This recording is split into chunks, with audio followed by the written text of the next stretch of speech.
It's time to talk about some inner critics today. So I really want to take a deeper dive into one of my actual inner critics. It's called the comfort seeker. So why is it called the comfort seeker? Well, it's easy to listen to the comfort seeker because it feels good. It feels good to follow it. It's advice. And the only problem is that you're never going to get out of your comfort zone if you listen to this inner critic. So comfort seeker, it is trying to avoid getting work done. You're just trying to delay the uncomfortable situation that happens when you have to get stuff done, right?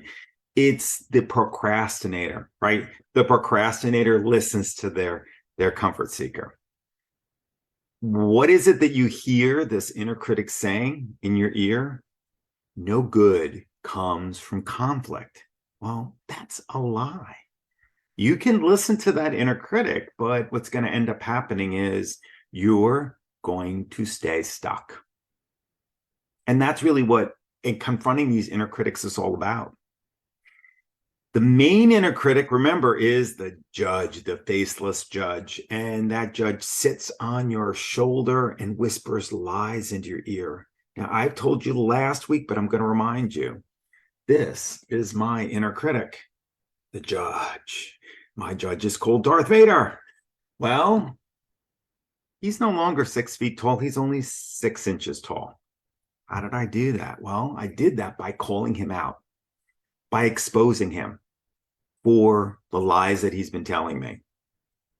And if you look over here, that's Yoda. Yoda's my inner coach. I want to develop your inner coach. But this week, I want you to identify that inner critic. If it happens to be the comfort seeker, I want you to see that that comfort seeker is there. If you can relate to what I just explained, because if you're avoiding getting things done, if you're constantly looking for busy work instead of being productive, you are a comfort seeker.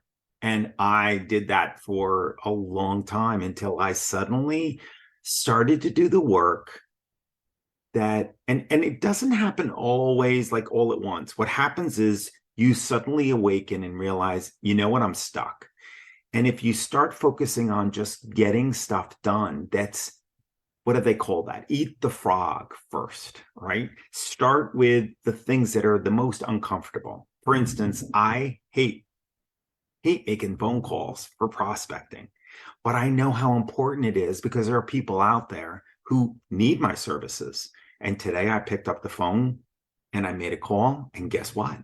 I got a new client this morning, somebody who needed me. And I'm so grateful. But it wasn't until I confronted that inner critic and said, you know what? The comfort seeker makes me feel safe, keeps me in my comfort zone. What's going to allow me to get outside my comfort zone is to focus on knowing what I need to do. There's things that you know that you need to do.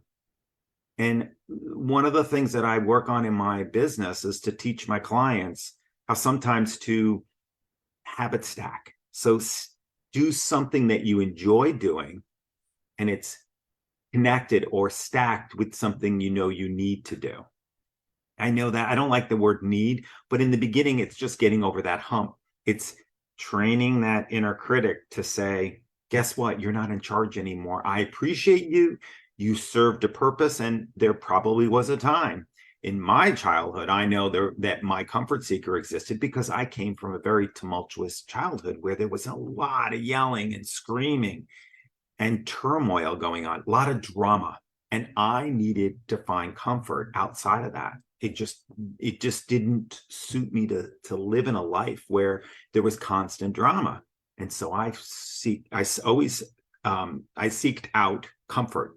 And that is one of the ways that I avoid dealing with uncomfortable situations. So if you happen to have this inner critic, DM me, let me know, private message me, or put it in the comments. I I'm a my inner critic is the comfort seeker, and also to say no good comes from conflict. You can say that also in the comments and put it in quotes, because that's resonating with you. And then if you want help dealing with that inner critic, we work on this within the Facebook group, identifying this and then help bringing it out, and then working with a process that's going to help you quiet that inner critic. So if you want to learn more, let me know. I'm looking forward to seeing you in my Facebook group, Living the B3 Way. Go make it a great week.